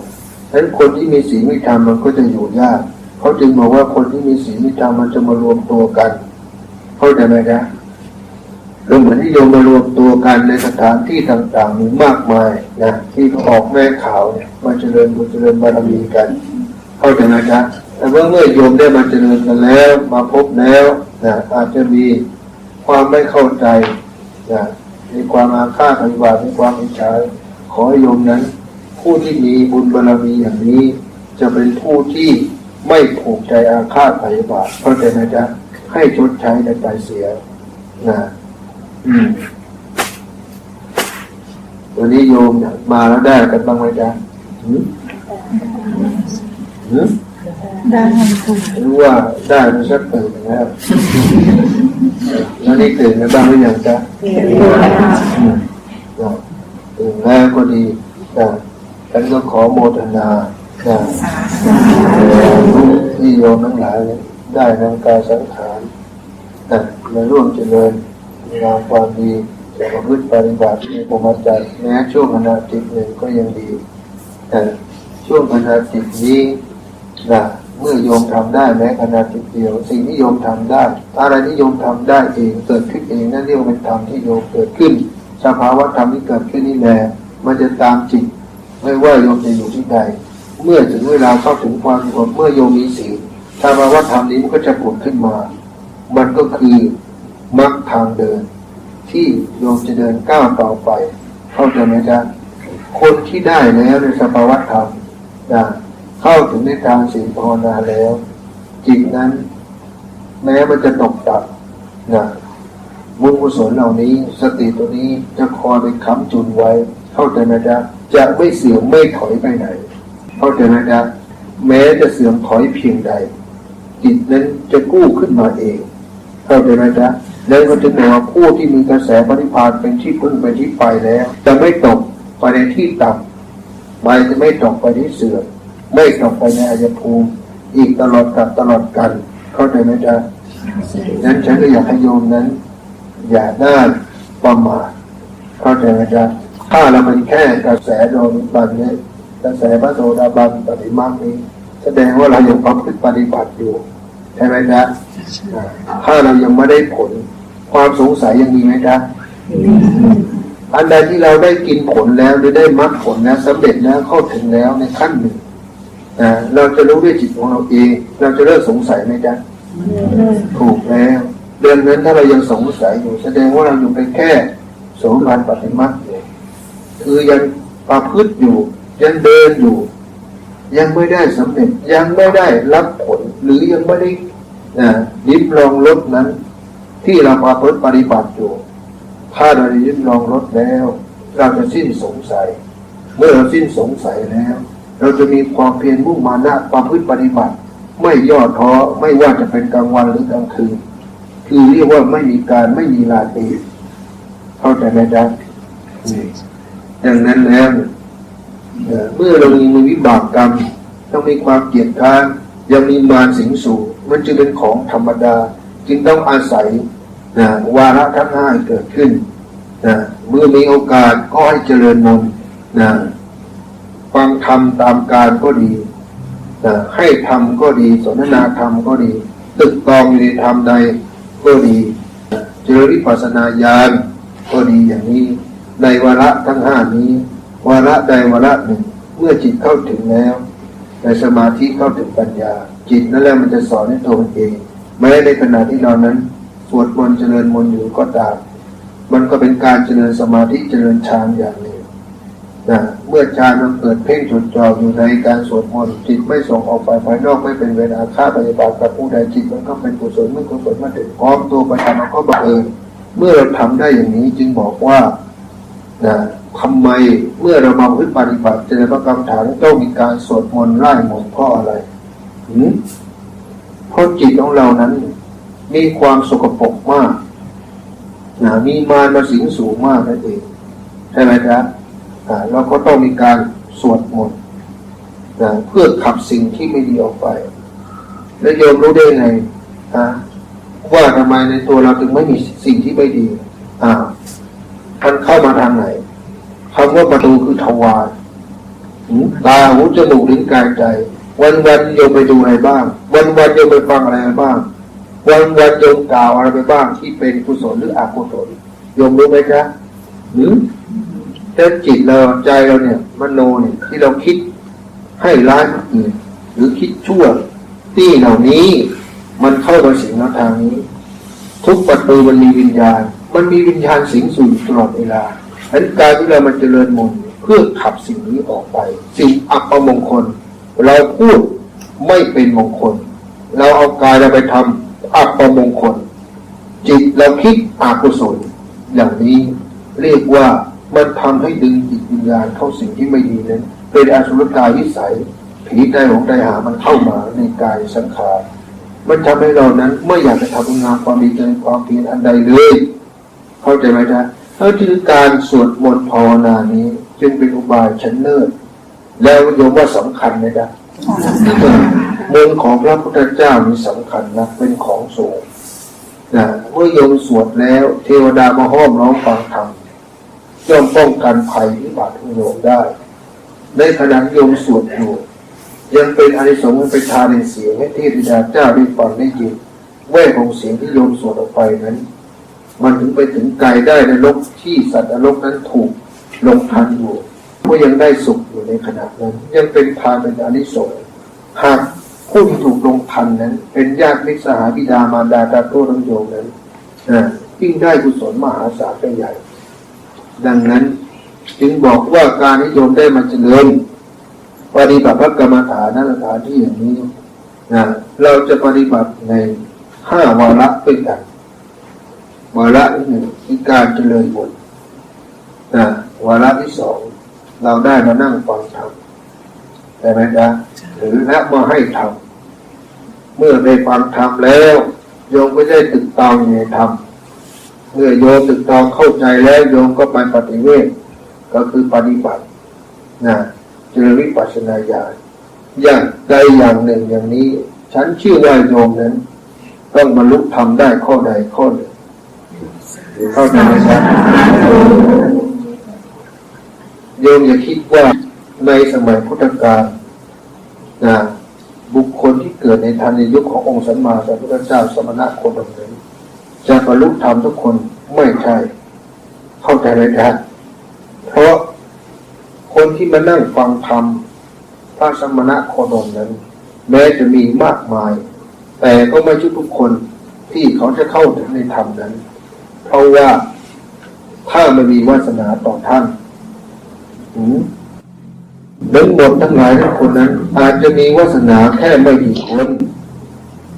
ฟังธรรมแล้วเข้าใจไหมจ๊ะแต่นั้นก็เหมือนที่โยมได้มากันนี้นะคนที่เข้าใจก็มีความเลื่อมใสศรัทธาในธรรมคนที่ไม่เข้าใจ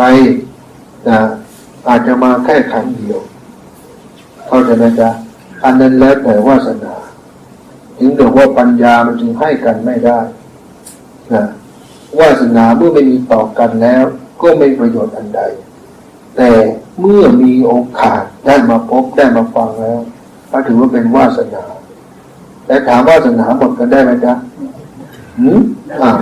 มื่อมีพบก็ย่อมมีจากเมื่อจากกันแล้วอาจจะได้มาเจอกันอีกก็เป็นของธรรมดาแต่คนถ้ายังให้วาสนามันคงอยู่โยมต้องมาพึ่งปฏิบัติและโยมจะเข้าใจดังนั้นแล้วท่านขอโมทนาอีกครั้งได้มาเอาการสังขารมาเป็นธุระมาทำกิจอันสำคัญกิจที่ควรทำดังนั้นแล้วการที่สังขารร่างกายโยมจะเหนื่อยล้าอ่อนล้ามันก็เป็นของธรรมดาแต่เมื่อพ้นจากความเหนื่อยล้าแล้วเมื่อโยมมีจิตตั้งมั่นสังขารโยมได้พักได้ผ่อนและมีกำลังโยมก็มาต้องพึ่งปฏิบัติเจริญความเพียรเอาตามกำลังวาสนาวิธีเองทำให้สมกับบารมีที่โยมได้อบรมมาดังนั้นแล้วทำทั้งหลายที่โยมได้ฝึกไปก็ดีกรรมฐานก็ดีที่โยมได้มีแล้วนี่เรียกวิชานี้เมื่อใครได้แล้วประพฤติปฏิบัติอยู่มันก็จะเป็นความรู้และเป็นปัญญามันจะไม่มีใครที่จะมาโจรกรรมโยมไปได้ดังนั้นเมื่อว่าโยมจะอยู่ได้นานก็ดีหรือว่าอีกไม่นานโยมจะต้องตายจากโลกนี้แล้วก็ดีแต่ถ้าโยมยังมีลมหายใจอยู่การทำบุญรัดตัดตอนและมีอานิสงส์มากที่สุดก็คือการเพ่งโทษในกายคือการพิจารณากายละกายสังขารว่ากายนี้เป็นของมีทุกข์มากมีสุขน้อยเมื่อมันมีสุขน้อยความหลงก็ดีมันก็จะบรรเทาบั่นทอนลงให้เห็นทุกข์เห็นโทษภายในกายนี้ห้ามความเจ็บห้ามความป่วยไม่ได้แต่ให้เรารู้ได้ว่าความเจ็บความป่วยนี้มันมีอยู่แล้วของมันแต่เราอยากเอาจิตของเรานี้ไปป่วยตามให้กำหนดรู้ยิ่งมันป่วยนั่นแหละแสดงว่าพญามัจจุราชเขาได้มาเตือนเราแล้วเข้าใจไหมจ๊ะถ้าโยมไม่มีหัวโยมจะปวดหัวไหมจ๊ะถูกต้องถ้าโยมไม่มีแขนมีขามีอะไรทั้งหลายมันก็ไม่ปวดตรงนั้นใช่ไหมจ๊ะแสดงว่าเพราะมันมีมันจึงมีแต่ถ้าสิ่งไหนไม่มีสิ่งนั้นมันจะเกิดได้ไหมจ๊ะมันจึงไม่มีเหตุนั่นเองแล้วเหตุแห่งการเกิดแห่งกายนี้จึงเป็นทุกข์อยู่ร่ำไปดังนั้นเมื่อโยมเจ็บป่วยเป็นโรคอะไรก็ตามขอโยมรู้ว่านั่นคือมันเป็นวิบากแห่งกรรมแห่งกายสังขารแต่จิตของเรานั้นไม่ได้ป่วยตามมันแต่ถ้าจิตโยมไปยึดกายจิตโยมก็จะป่วยตามมันวิตกตามมันเข้าใจไหมจ๊ะเอาความป่วยความเจ็บความชรานั่นแหละความตายนั่นแหละพิจารณาลงไปความป่วยความเจ็บความตายนั้นมันจะคลายเข้าใจไหมจ๊ะ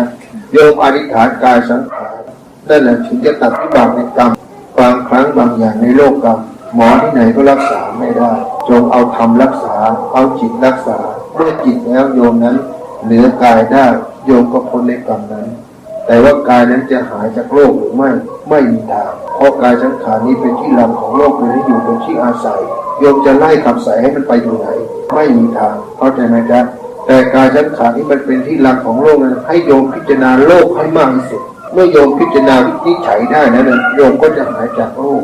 คือไม่ติดในโลกนี้ไม่ติดในโลกในกายสังขารนั่นจึงเรียกว่าหายจากโลกถ้ายังติดอยู่ยึดอยู่ไม่มีทางหายแดกยาขนาดไหนก็ไม่หายเข้าใจไหมจ๊ะแต่เขาบอกว่าถ้าเราไม่ติดโลกพิจารณารูปแล้วเนี่ยแดกน้ำชาก็หาย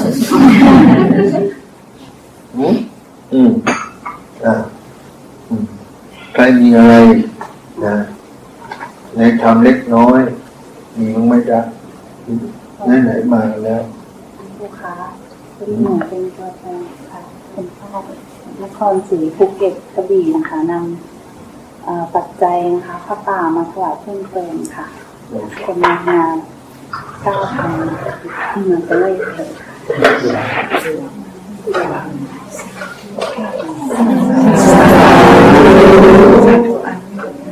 เอาว่าปัจจัยเงินทองนะที่นี่เขามีคณะกรรมการก็จัดตั้งเป็นองค์กรอะไรก็ตามแล้วนั่นแหละโยมช่วยกันดูแลฉันนั้นไม่ได้ใช้ปัจจัยอะไรแล้วนะแต่ฉันนั้นยังต้องอาศัยพวกโยมและโยมก็ต้องอาศัยปัจจัยเข้าใจไหมจ๊ะดังนั้นแล้วนะโยมต้องสามัคคีเพราะสิ่งเหล่านี้มันก็เป็นโทษเป็นคุณอยู่ในตัวของมันเข้าใจไหมจ๊ะเมื่อโยมมีความเลื่อมใสกับท่านสมเด็จเรื่องว่าตั้งจิตอธิษฐานกับท่านเข้าใจไหมจ๊ะได้บุญกุศลในปัจจัยที่เรานั้นหรือญาติธรรมสหายธรรมมิตรทั้งหลายที่ร่วมบุญกุศลตัดเปี้ยมานี้เพื่อมาเป็นกำลังหนุนมาร่วมสร้าง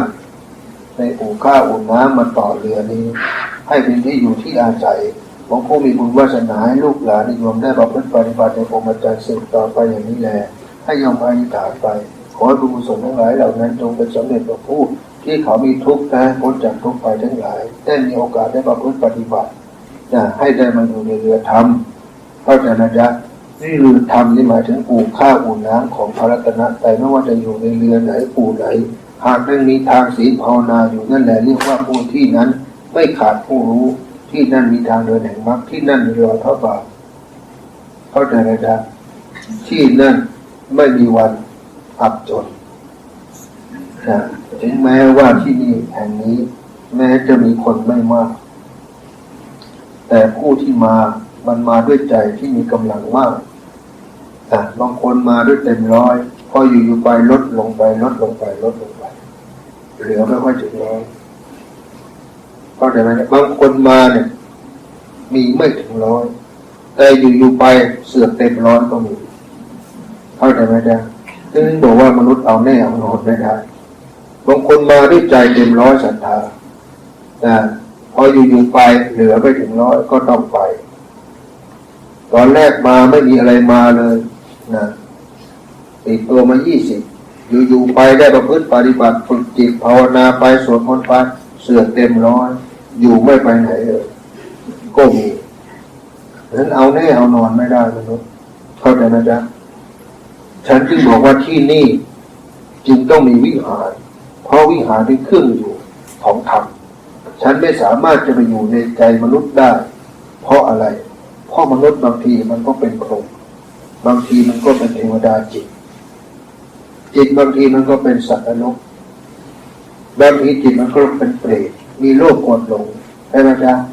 สถานที่นี้จึงต้องสร้างวิหารให้เป็นที่อยู่ของธรรมเข้าใจไหมจ๊ะพอโยมมีศีลโยมพร้อมนัดหมายกันมาจะฟังธรรมจะมาปฏิบัติธรรมธรรมก็ให้ทำการแสดงได้เพราะว่าที่นี่มีวิหารแล้วนั่นเองมีพระพุทธพระธรรมพระสงฆ์เป็นพระรัตนตรัยแม้จะไม่มีสงฆ์อยู่แต่สิ่งที่โยมมาพึ่งปฏิบัตินี่แหละเขาเรียกว่าได้บวชจิตแล้ว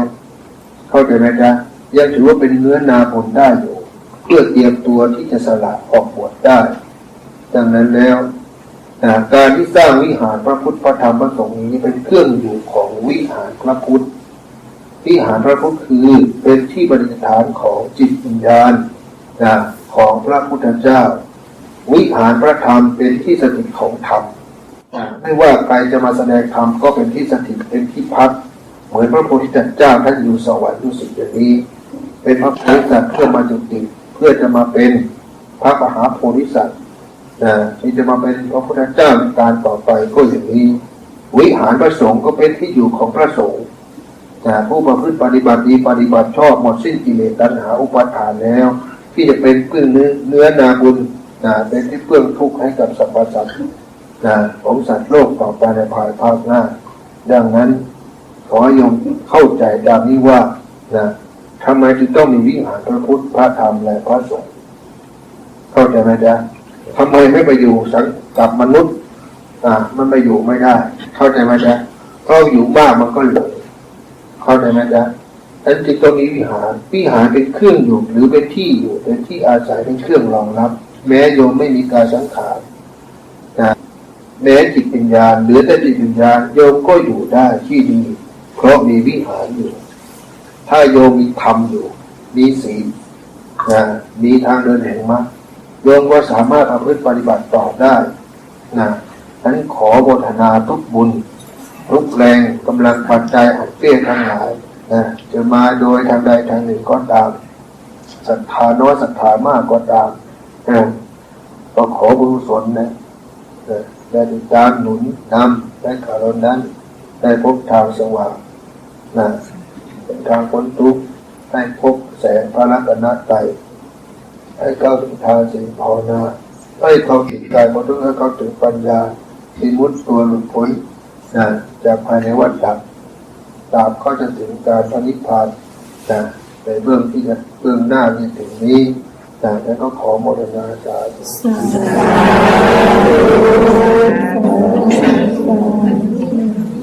ใครมีธุระอะไรไหมจ๊ะหลวงปู่เจ้าค่ะมีญาติธรรมถามเรื่องที่ไปทุดงค์เขาที่อยุธยาเขาถามว่ายังไงถามว่าเขาอาจจะไปไม่ได้ครบ3 วันไปวันใดวันหนึ่งไม่ทราบจะได้หรือเปล่าอาหาร3 มื้อแดกวันมื้อใดมันก็อิ่มได้ขอให้โยมมีจิตศรัทธาที่จะไปนะจ๊ะเข้าใจไหมจ๊ะคนที่ไป3 วันแต่ไม่ได้อะไรกลับมาสักวันก็มีไปแบบสนุกแต่ถ้าโยมตั้งใจแม้วันเดียวเหมือนการบวชเป็นพระสมณะก็มีอานิสงส์มากใครจะรู้ไปแค่วันเดียวมันอาจจะบรรลุธรรมเข้าถึงธรรมนั้นได้ทำมาก็ได้เกิดดวงตายให้ทำก็ได้แล้วฉันยิ่งบอกว่าโยมจะไปกี่วันจะทำกี่วันขอให้โยมทำได้สักวันแต่การที่โยมไป3 วันนี้บางวันนี้เป็นวันที่เตรียมตัว2 วันแค่ตั้งหลัก3 วันเพิ่งเกิดผลก็มีบางคนไปเพื่อเตรียมตัวเพิ่งเตรียมตัวทั้ง3 วันก็มี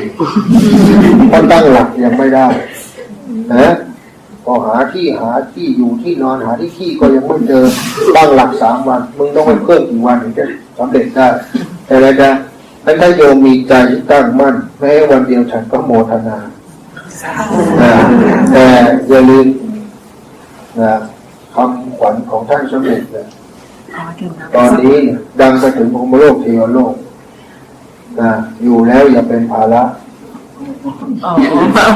ท่องได้ไหมจ๊ะต้องให้ฟังเลยจ๊ะอยู่แล้วไม่สร้างประโยชน์ก็อย่าสร้างภาระอยู่แล้วสร้างประโยชน์แบ่งเบาภาระนั่นแหละคือสร้างบารมีอยู่แล้วไม่สร้างประโยชน์ก็อย่าสร้างภาระอยู่แล้วสร้างประโยชน์แบ่งเบาภาระนั่นว่าสร้างบารมีอยู่แล้วไม่สร้างประโยชน์ก็อย่าสร้างภาระอยู่แล้วสร้างประโยชน์แบ่งเบาภาระเรียกว่าสร้างบารมีจะเอาให้แน่ๆให้โยมท่องคนเดียวโยมต้อง สลับกันไปสลับกันมาแน่เลยแต่เมื่อโยมเข้าใจอย่างนี้นะแม้คนที่ยังไม่ได้เข้ายินได้ฟังเมื่อได้ฟังแล้วลองไปพิจารณาในคำฝันนี้ถ้าเราไม่พร้อมที่จะไปเราก็อย่าไปแต่ถ้าเราพร้อมที่จะไปฝึกจิตหรือเรียกว่าจะไปหาประสบการณ์อะไรก็ตามในธรรมควรให้โอกาสตัวเองเข้าใจไหมครับการที่โยมต้องไปเนี่ยมันมีกติกาอยู่ว่าก็น่าจะรู้กันแล้วใช่ไหมจ๊ะรู้ยังรู้แล้วโยมจะไปกินขี้รู้ยังดื่มน้ำปัสสาวะการดื่มน้ำปัสสาวะนั้นก่อนที่เราจะไปลบเดี๋ยวเราต้องมาลองลบกันดูก่อนนะวันก่อนสุดท้ายที่เราจะไปทุดงกรรมฐานแต่วันนั้นเราจะมาลองนะฉันชายมก็กินฉี่ไปแล้วก็ได้สนทนาธรรมกันไปคงจะมาวันหน้าดูเลยก็เรียกว่าธรรมนั้นจะมีรสชาติเค็มๆเปรี้ยวๆบูดๆเน่าๆก็พิจารณากันไปแต่ถ้ามีคนถามว่ามีจิตใจตั้งมั่นศรัทธาอยากไปประพฤติปฏิบัติในกรรมฐานทุดงค์ในครั้งนี้แต่ขอได้ไหมไม่ดื่มได้ไหมฉี่ไอ้ที่โยมพูดมาเนี่ยมึงไม่มีสัตว์เลยใช่หรือเปล่าจ๊ะถ้ามึงบอกว่าศรัทธาแต่มีข้อแม้ไอ้ที่ไม่เรียกว่าศรัทธาจริงศรัทธาจริงต้องไม่มีข้อแม้เข้าใจไหมจ๊ะดังครั้งนี้เราจะมาคัดกันอีกคนที่จะไปต้องมีสัจจะความจริงใจเข้าใจไหมจ๊ะแม้วันเดียวฉันก็โมทนาเข้าใจไหมจ๊ะฉันไม่ได้ห้ามว่าโยมจะไปมากมายเพียงใดมันเป็นเรื่องธุระของโยมว่าโยมจะอยู่ยังไงการกินยังไงโยมก็ต้องรู้แล้วโยมต้องทำยังไงว่าไปนั้นเราต้องรู้หน้าที่เราไปทำอะไรดังนั้นแม้จะไปวันเดียวฉันก็โมทนาถ้าเมื่อโยมไปแล้วมีความตั้งจิตตั้งใจจะไปเจริญความเพียรไปแสวงหาโมกขธรรมเหล่านี้เป็นสิ่งที่ควรสรรเสริญควรโมทนาควรให้โอกาสควรสาธุการแต่ถ้าโยมมีข้อแม้อย่างนั้นโยมจะได้ไปเพราะเขามีกติกาว่าอย่างนั้นเข้าใจไหมจ๊ะไอ้การจับคู่โยมรู้ต่อจับคู่ไว้ทำอะไรเดี๋ยวต้องบอกจับคู่ไว้ทำอะไรบางทีอินทรีย์โยมยังอ่อนอยู่โยมต้องมีเพื่อนทำเข้าใจไหมจ๊ะบางทีโยมจะทุกข์เบาทุกข์หนักโยมจะได้มีเพื่อนเข้าใจไหมจ๊ะบางคนอินทรีย์เป็นยังอ่อนมันยังมีความกลัวอยู่ไอ้ความกลัวตัวนี้แหละมันจะเป็นภัยดังนั้นถ้าสมาธิเราจิตเรายังไม่ตั้งมั่นยังไม่แข็งเราก็ต้องควรมีเพื่อนจะได้อุ่นใจเข้าใจไหมจ๊ะเราไม่ได้ไปอวดดีแต่เราไปฝึกสมาธิไปแสวงหาข้อกระทำให้เกิดจิตมันสงบตั้งมั่นแล้วเมื่อจิตสงบตั้งมั่นแล้วจะเข้าถึงในศีลทานภาวนาก็ถึงปัญญาแล้วก็ถึงตัวกุศลแล้วแล้วก็กุศลที่แผ่เมตตาจิตให้กับสัพพวิญญาณจิตวิญญาณในเมืองนั้นที่เขายังอยู่ยังไม่ได้ไปผุดไปเกิดก็ดียังวนเวียนอยู่ที่นั่นก็ดีคำว่าล้างหมายถึงว่าไม่มีใครไปใส่ใจไม่มีใครไปทำความสะอาดไม่มีใครอุทิศบุญกุศลนั่นเองเขาเรียกว่าล้างเข้าใจไหมจ๊ะดังนั้นไม่ว่าโยมจะไปณที่ใดในพื้นที่ของเมืองโบราณเมืองเก่านั้นรู้แล้วแต่สิ่งต่างๆที่นั้นโยมได้เคยเกิดเคยตายเคยอยู่เคยกินเคยนอนเคยอาศัยเคยสร้างบุญกุศลและบารมีโยมจงไปทดแทนตอบแทนแผ่นดินเข้าใจไหมจ๊ะฉันจึงบอกว่าโยมจะได้มีข้อแม้ถ้าถามว่าไอ้ฉี่ที่เราไปกินกันตอนไหนเราจะกินกัน3 วาระด้วยกันก็คือ3 วันเข้าใจไหมจ๊ะเพราะวันแรกอาจจะไม่อิ่มท้องนั่นหมายถึงว่าเมื่อเราออกจากกรรมฐาน ใจไหมจ๊ะเมื่อเราเช้าแล้วนั่นแหละนะมันเป็นสิ่งที่เรานั้นขาดแคลนน้ำเราต้องเติมน้ำเข้าไปเพราะนั้นขอโยมได้จงหาภาชนะไปใส่เข้าใจไหมจ๊ะอย่าไปฉี่รถพื้นดินหรืออะไรก็ตามใส่ภาชนะไว้เข้าใจไหมจ๊ะพกไว้ก็ดี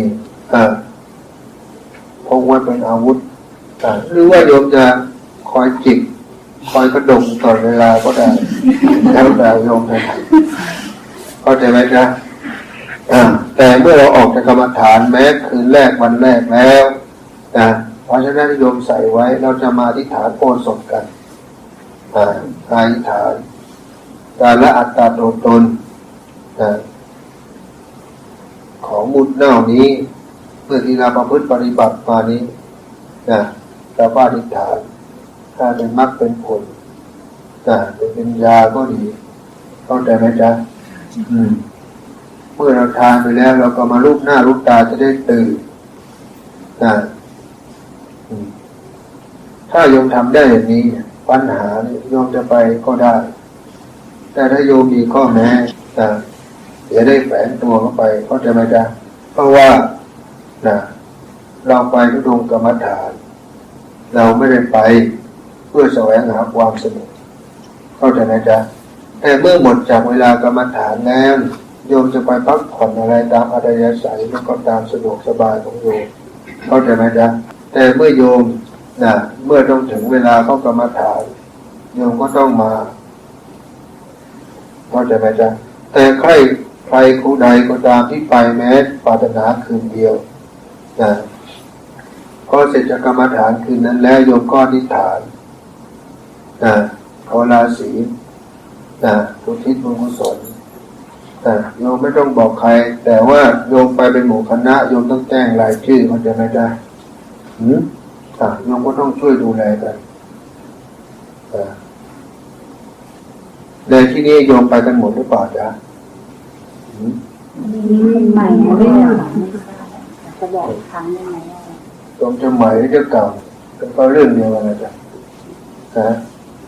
แต่โยมมีความศรัทธามีความพร้อมมนก็ไปได้ทั้งนั้นไม่ว่าใหม่หรือเก่าบางคนในคนเก่ายังไม่ค่อยอยากไปก็มีได้ดังนั้นแล้วเนี่ยเรามีการบอกว่าเรามีคนถามไปทุดงกรรมฐานมีอานิสงส์มากกว่าการปฏิบัติกรรมฐานยังไงในวิหารอะไรที่เราได้ไปที่ใหม่ๆไปทัศนาจรที่ใหม่ๆเหมือนจิตนิยมได้ไปพบธรรมใหม่ๆโยมมีความรู้สึกยังไงจ๊ะนั่นนะจ๊ะมันจะทำให้จิตโยมนั้นในการผ่านผลโทนญาณมันเหมาะกับวาสนาจิตอย่างพวกโยมแล้วเมื่อจิตโยมชอบสนใจเป็นข้างอย่างรู้อย่างทดลองมันก็เหมาะที่จะไปทดลองวิชาของโยมเองเข้าใจไหมจ๊ะว่าสิ่งที่โยมมาเพื่อปฏิบัติมาเนี่ยมันจริงหรือไม่จริงแล้วเป็นอย่างไรเข้าใจไหมจ๊ะเราจะได้รู้ถ้าเรารู้อยู่ในบ้านอยู่ในที่ของเรามันก็ธรรมดาจิตมันจะไม่ตื่นตัวเข้าใจไหมจ๊ะแต่ถ้าเราไปนอกสถานที่แม้เรานั่งขนาดเดียวมันจะตื่นตัวตลอดเวลาแล้วยิ่งมีเวลากำหนดบังคับไว้เราจะรีบหาโอกาสเวลานั้นให้มันมีค่าที่สุดเข้าใจไหมจ๊ะดังนั้นนะโยมต้องไปตั้งจิตอธิษฐานให้ดีเมื่อเราจะต้องไปกรรมฐานแล้วมันก็ไม่ต่างอะไรไปประพฤติปฏิบัติกรรมฐานนี่จากที่คือการไม่หลับไม่นอนหรือเรียกว่าไม่ได้เป็นทรมานสังขารแต่เรานั้นไปประพฤติปฏิบัติเจริญความเพียรเข้าใจไหมจ๊ะเพราะเราเรียกว่าติดในสุขกันมามากแล้วเราจะไปละสุขเอาสถานที่อาศัยเมื่อเราอาศัยสถานที่แสดงว่าสถานที่นั้นให้ประโยชน์ให้คุณกับเราต้องตอบแทนนะจ๊ะแม้ไม่เป็นอัดเป็นเบี้ยเราก็ต้องตอบแทนในบุญกุศลที่เราได้ให้กับเขาหรือแบ่งปันกันเข้าใจไหมจ๊ะถ้าเรียกว่าต่างคนต่างได้ประโยชน์ดังนั้นฉันก็ขอโมทนาล่วงหน้าไม่ว่าเราจะไปแค่วันเดียวมันก็มีอานิสงส์ให้โยมมีจิตตั้งมั่นปรารถนาศรัทธาที่จะแสวงหาโมกขธรรมเพื่อไปเจริญความเพียรเจริญกุศลให้บังเกิดเข้าใจไหมจ๊ะ แต่ถ้าโยมไปแล้วมันเป็นภาระแสดงว่ามันไม่เหมาะกับโยมที่จะไปคนที่พร้อมคือคนที่ดูแลตัวเองได้นั่นเขาเรียกว่าวาระมันได้เข้าใจไหมจ๊ะถ้าดูแลตัวเองไม่ได้โยมจะมีกำลังพอหรือจ๊ะที่จะไปช่วยเขาแสดงว่าเมื่อโยมไปการคนอื่นที่ไม่ได้ไปด้วยเหตุผลใดๆก็ตามให้โยมตั้งจิตปฏิบัติส่งแรงใจมันก็ได้เข้าใจไหมจ๊ะเพราะสถานที่ไหนก็ประพฤติปฏิบัติได้แต่สิ่งที่คนที่โยมไปเนี่ยก็เรียกเป็นตัวแทนแสดงว่าโยมมีกรรมที่นั่นหรือส่งตัวแทนไปไปไม่เข้าใจอะไรอย่างนี้จ๊ะหลวงปู่เจ้าค่ะถ้าเราอยู่ที่นั่นที่เราแผ่เมตตาอุทิศส่วนกุศลที่เราฝึกไว้เนี่ยตรงนั้นใช้ได้หรือต้องมีบทอะไรพิเศษแล้วป่ะคะไม่ต้องมีอะไรพิเศษแล้วจ้ะโยมจะใส่พิเศษก็ใส่ไปเลยหลวงปู่คะวันนี้หนูเอามอเตอร์ไซค์มาถวายอะค่ะอยากทราบทั้งสองการถวายยานพาหนะให้ส่งนะจ๊ะมึงจะไปไหนก็ไปได้ไวสะดวกขึ้น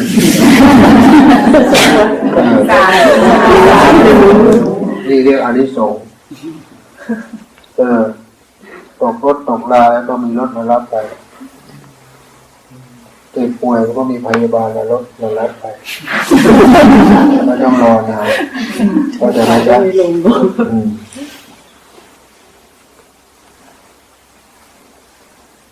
บุญกุศลอันใดที่เราทำด้วยใจแล้วต้องมีอานิสงส์ทั้งนั้นเข้าใจไหมจ๊ะทำด้วยใจเป็นยังไงทำด้วยที่จิตกุศลเป็นประโยชน์ต่อส่วนรวมไม่ได้หวังผลประโยชน์ตอบแทนนั่นแหละจะมีอานิสงส์ใหญ่เข้าใจไหมจ๊ะและถ้าอานิสงส์ในทานนั้นมันเกิดประกอบประโยชน์ในส่วนรวมได้จริงนั่นแหละเราเห็นทุกครั้งเราระลึกได้มันก็เป็นบุญเป็นปิติเป็นสุขอยู่ตลอดเวลานั่นแหละผลที่จะรับได้ในปัจจุบันเข้าใจไหมจ๊ะทำให้เรามีความคล่องตัวในทางโลกและในทางธรรมทำอะไรนั้นก็จะทำให้เราคล่องตัวสำเร็จปรารถนาในสิ่งที่เรานั้นปรารถนาได้เร็วนั่นเองไม่ว่าเราจะทำบุญกุศลอันใดก็ตามย่อมมีอานิสงส์ทั้งนั้นใครมีอะไรไหมจ๊ะไม่มีแล้วก็ต้องลาจากกันการลาจากกันเพื่อไปพบกันใหม่แต่ต้องขอโยมสำรวมกับจิตของโยมนั้นให้สงบก็โยมบางคนต้องกลับไปบ้านไปเรียนก็เหมือนเรามาที่บ้านเกิดเมืองนอนแล้วต้องจากตาบิดามารดาจิตวิญญาณทั้งหลายที่เคยมีคุณเป็นญาติพี่น้องเป็นมิตรสหายเราก็ต้องจากลาการจากลาครั้งนี้ก็หมายถึงว่าเหมือนเราให้บุญกุศลแผ่เมตตาจิตให้เขาเขานั่งวันสักหน่อยทำปวดเสียวหัวก็ได้แล้วจะหายเลยจ้ะ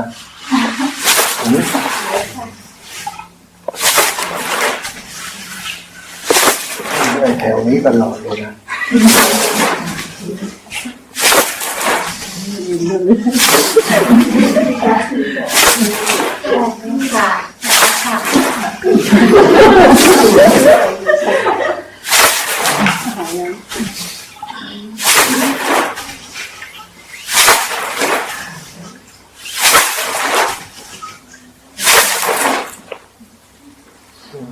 ขอยังไงนั่งอยู่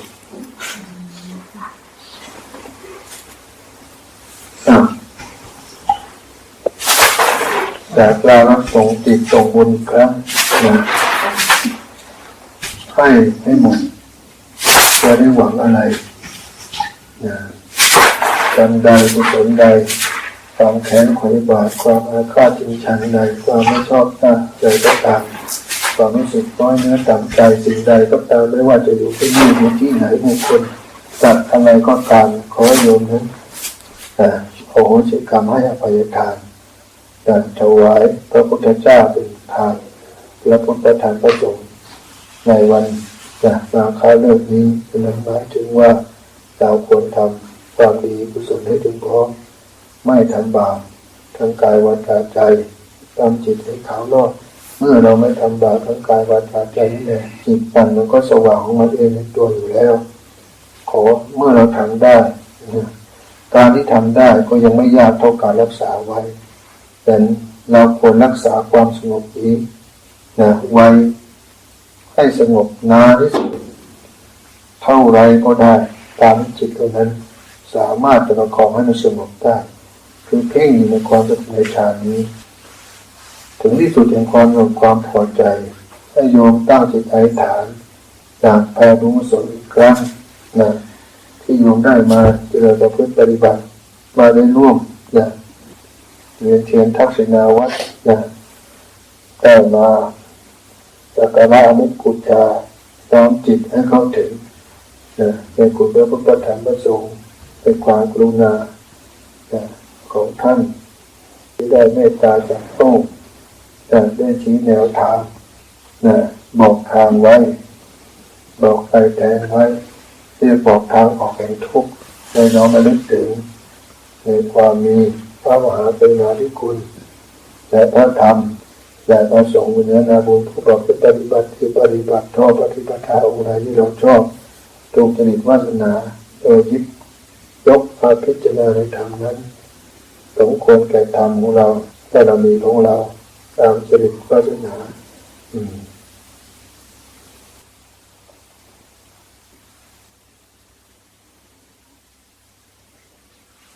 กราบพระอรหังสัมมาสัมพุทโธภะคะวะพุทธังภะคะวันตังอภิวาเทมิสวากขาโตภะคะวะตาธัมโมธัมมังนัมสสามิสุปฏิปันโนภะคะ